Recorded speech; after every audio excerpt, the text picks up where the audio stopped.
बृहस्पतिवार व्रत कथा। भारतवर्ष में एक राजा राज्य करता था। वह बड़ा प्रतापी और दानी था। वह नित्य गरीबों और ब्राह्मणों की सहायता करता। यह बात उसकी रानी को अच्छी नहीं लगती थी। वह न ही गरीबों को दान देती, न ही भगवान का पूजन करती थी और राजा को भी दान देने से मना किया करती थी। एक दिन राजा शिकार खेलने वन को गए हुए थे तो रानी महल में अकेली थी। उसी समय बृहस्पति देव साधु वेश में राजा के महल में भिक्षा लेने के लिए गए और भिक्षा मांगी। रानी ने भिक्षा देने से इनकार किया और कहा, हे साधु महाराज, मैं तो दान पुण्य से तंग आ गई हूँ।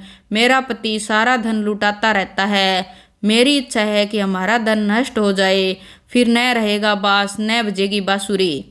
जीव हो, धन संतान तो सभी चाहते हैं, पुत्र और लक्ष्मी तो पापी के घर भी होने चाहिए।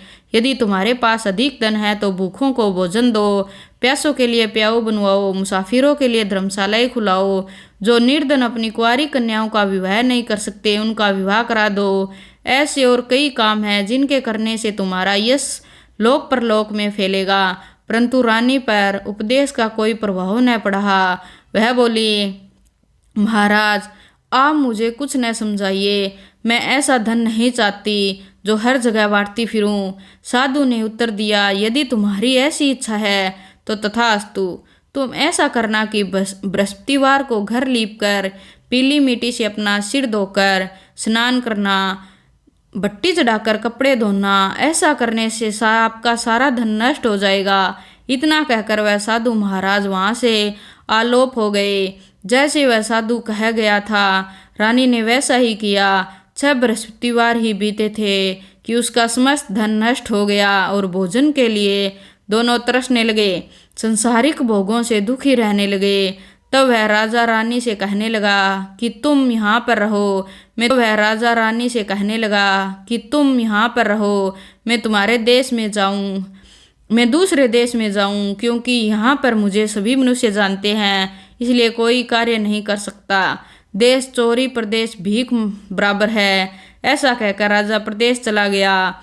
वहाँ जंगल को जाता और लकड़ी काट कर लाता और शहर में बेचता। इस तरह जीवन बीतने लगा। एक दिन दुखी होकर जंगल में एक पेड़ के नीचे आसन जमाकर बैठ गया।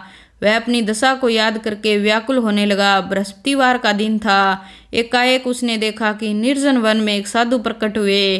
वह साधु वेश में स्वयं बृहस्पति देवता थे। लकड़हारे के सामने आकर बोले, हे लकड़हारे, इस सुनसान जंगल में तू चिंता मगन क्यों बैठा है? लकड़हारे ने दोनों हाथ जोड़कर प्रणाम किया और उत्तर दिया, महात्मा जी, आप सब कुछ जानते हैं, मैं क्या कहूँ। यह कहकर रोने लगा और साधु को आत्मकथा सुनाई। महात्मा जी ने कहा, तुम्हारी शस्त्री ने बृहस्पति के दिन वीर भगवान का निरादर किया है, जिसके कारण रुष्ट होकर उन्होंने तुम्हारी यह दशा कर दी। अब तुम चिंता को दूर करके मेरे कहने पर चलो तो तुम्हारे सब कष्ट दूर हो जाएंगे और भगवान पहले से भी अधिक संपत्ति देंगे। तुम बृहस्पति के दिन कथा किया करो। 2 पैसे के चने मनुक्का मंगलवार उसका प्रसाद बनाओ। पैसे के चने मनुक्का मंगवाकर उसका प्रसाद बनाओ और शुद्ध जल से लोटे में शक्कर मिलाकर अमृत तैयार करो। कथा के पश्चात अपने सारे परिवार और सुनने वाले प्रेमियों में अमृत व प्रसाद बांटकर आप भी ग्रहण करो। ऐसा करने से भगवान तुम्हारी सब कामनाएं पूरी करेंगे। साधु के ऐसे वचन सुनकर लकड़हारा बोला, हे प्रभु, मुझे लकड़ी बेचकर इतना पैसा नहीं मिलता जिससे भोजन के उपरांत कुछ बचा सकूं। मैंने रात्रि में अपनी पत्नी को व्याकुल देखा है। मेरे पास कुछ भी नहीं है जिससे उसकी खबर मंगा सकूं। साधु ने कहा, हे लकड़हारे, तुम किसी की बात की चिंता मत करो। दिन तुम रोजाना की तरह लकड़ियां लेकर शहर को जाओ। तुमको रोज से दुगना धन प्राप्त होगा, जिससे तुम भली भांति भोजन कर लोगे तथा बृहस्पति देव की पूजा का सामान भी आ जाएगा। इतना कहकर साधु अंतर्ध्यान हो गए। धीरे धीरे समय व्यतीत होने पर फिर वही बृहस्पतिवार का दिन आया। लकड़हारा जंगल से लकड़ी काटकर किसी भी शहर से बेचने गया। उसे उस दिन से अधिक पैसा मिला। राजा ने चना गुड़ आदि लाकर गुरुवार का व्रत किया। उस दिन उसके सभी कलेश दूर हुए। परंतु जब दोबारा गुरुवार का दिन आया तो बृहस्पतिवार का व्रत करना भूल गया। इस कारण बृहस्पति देव भगवान नाराज हो गए। नगर के राजा ने विशाल यज्ञ का आयोजन किया। शहर में घोषणा करा दी कि कोई भी मनुष्य अपने घर में भोजन न बनावे, न आग जलावे। समस्त जनता मेरे यहाँ भोजन करे। इस आज्ञा को जो न मानेगा उसके लिए फांसी की सजा दी जाएगी। इस तरह की घोषणा संपूर्ण नगर में करवा दी गई। राजा की आज्ञा अनुसार सभी लोग भोजन करने गए, लेकिन लकड़हारा कुछ देर से पहुंचा, इसलिए राजा उसको अपने साथ घर ले गए और भोजन कराने लगे। तो रानी की दृष्टि उस अंगूठी पर पड़ी जिस पर उसका हार लटका हुआ था। वह वहां पर दिखाई न दिया। रानी ने निश्चय किया कि मेरा हार इस मनुष्य ने चुरा लिया है। उसी समय सिपाहियों को बुलाकर उसको कारागार में डलवा दिया। जब लकड़हारा कारागार में पड़ा हुआ और बहुत दुखी होकर विचार करने लगा कि न जाने कौन से पूर्व जन्म के कर्म मुझे यह दुख प्राप्त हुआ है, और उसी साधु को याद करने लगा जो कि जंगल में मिला था। उसी समय तत्काल बृहस्पति देव साधु के रूप में प्रकट हुए। उसकी दशा को देखकर कहने लगे, अरे मूर्ख, तूने बृहस्पति देव की कथा नहीं करी, इस कारण तुझे दुख प्राप्त हुआ है। अब चिंता मत कर। बृहस्पतिवार के दिन कारागार के दरवाजे पर 4 पैसे पड़े मिलेंगे, उनसे तू बृहस्पति देव की पूजा करना, कष्ट दूर हो जाएंगे। बृहस्पति के दिन उसे 4 पैसे मिले। लकड़हारे ने कथा कही। उसी रात्रि को बृहस्पति देव ने उस नगर के राजा को स्वप्न में कहा, हे राजा, तुमने जिस आदमी को कारागार में बंद किया है वह निर्दोष है। वह राजा है, उसे छोड़ देना। रानी का हार उसी अंगूठी पर लटका है। अगर तू ऐसा नहीं करेगा तो मैं तेरे राज्य को नष्ट कर दूंगा। इस तरह रात्रि के स्वप्न को देखकर राजा प्रातःकाल उठा और खूंटी पर हार देखकर लकड़हारे को बुलाकर क्षमा मांगी। तब लकड़हारे को योग्य सुंदर वस्त्र आभूषण देकर विदा कर बृहस्पति देव की आज्ञा अनुसार लकड़हारा अपने नगर को चल दिया। राजा जब अपने नगर के निकट पहुंचा तो उसे बड़ा आश्चर्य हुआ। नगर में पहले से अधिक बाग, तालाब और कुएं तथा बहुत ही धर्मशाला, मंदिर आदि बन गई है। राजा ने पूछा, यह किसका बाग और धर्मशाला है? तब नगर के सब लोग कहने लगे, यह सब रानी और बांदी के हैं। तो राजा को आश्चर्य हुआ और गुस्सा भी आया। जब रानी ने यह खबर सुनी कि राजा आ रहे हैं तो उसने बांदी से कहा कि हे दासी, देख, राजा हमको कितनी बुरी हालत में छोड़ कर गए थे। हमारी ऐसी हालत देखकर वह लौट न जाए, इसलिए तू दरवाजे पर खड़ी हो जा। आज्ञा अनुसार दासी दरवाजे पर खड़ी हो गई। राजा आए तो उन्हें अपने साथ लिया। तब राजा ने क्रोध करके अपनी रानी से पूछा कि यह धन तुम्हें कैसे प्राप्त हुआ? तब उन्होंने कहा, हमें यह सब धन बृहस्पति देव के इस व्रत के प्रभाव से प्राप्त हुआ है। राजा ने निश्चय किया कि 7 रोज बाद में तो सभी बृहस्पति देव का पूजन करते हैं, परंतु मैं प्रतिदिन दिन में 3 बार कहानी कहा करूँगा तथा रोज व्रत किया करूँगा। अब हर समय राजा के दुपट्टे में चने की दाल बंधी रहती तथा दिन में 3 बार कहानी कहता। राजा ने विचार किया कि चलो अपनी बहन के यहाँ हो आवे। इस तरह निश्चय कर राजा घोड़े पर सवार हो अपनी बहन के यहाँ चलने लगा। मार्ग में उसने देखा कि कुछ आदमी एक मुर्दे को ले जा रहे थे। उन्हें रोककर कहा, राजा ने कहा, अरे भाइयों, मेरी बृहस्पति देव की कथा सुन लो।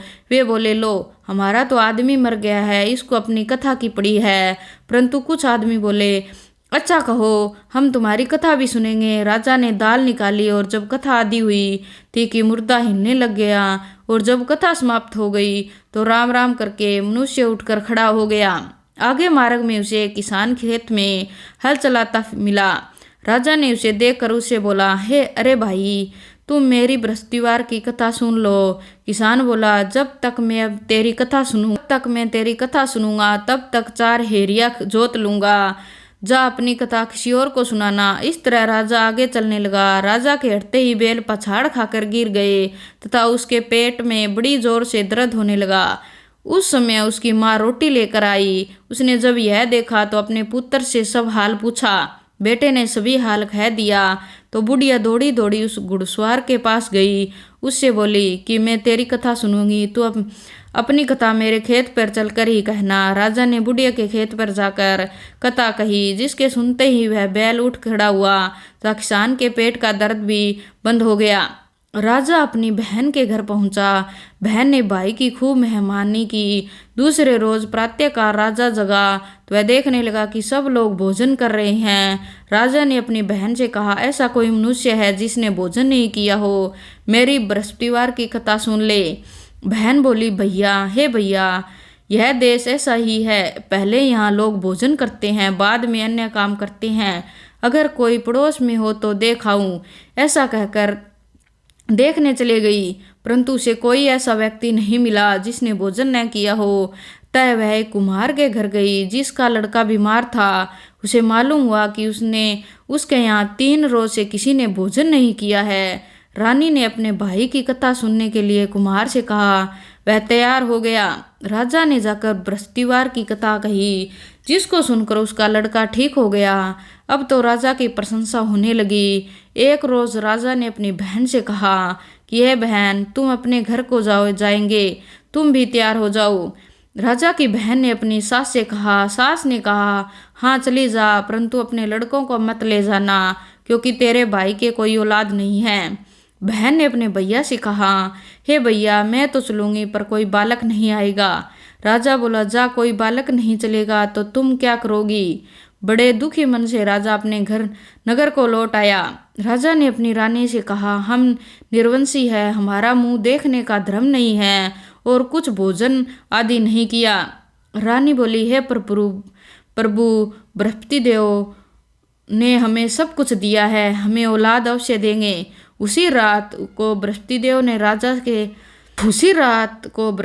ने राजा के संपन में कहा, हे राजा, उठ, सभी सोच त्याग दे, तेरी रानी गर्भ से है। राजा की यह बात सुनकर बड़ी खुशी हुई। 9वें महीने में उसके गर्भ से एक सुंदर पुत्र पैदा हुआ। तब राजा बोला, हे रानी, स्त्री बिना भोजन के रह सकती है, बिना कहे नहीं रह सकती। जब मेरी बहन आवे तुम उससे कुछ मत कहना। रानी ने सुनकर हाँ कर दिया। जब राजा की बहन ने यह शुभ समाचार सुना तो वह बहुत खुशी हुई तथा बधाई लेकर अपने भाई के यहाँ आ गई। सभी रानी ने कहा, हाँ, घोड़ा चढ़ कर तो नहीं आई, गधा चढ़ी आई है। राजा की बहन बोली, भाभी, मैं इस प्रकार न कहती तो तुम्हें औलाद कैसे मिलती? बृहस्पति देव ऐसे ही हैं, जैसे जिसके मन में कामनाएं हैं सभी को पूर्ण करते हैं। जो सद्भावनाओं पूर्वक बृहस्पतिवार का व्रत करता है एवं कथा पढ़ता है अथवा सुनता है, दूसरों को सुनाता है, बृहस्पति देव उसकी मनोकामना पूर्ण करते हैं। भगवान बृहस्पति देव उसकी सदैव रक्षा करते हैं।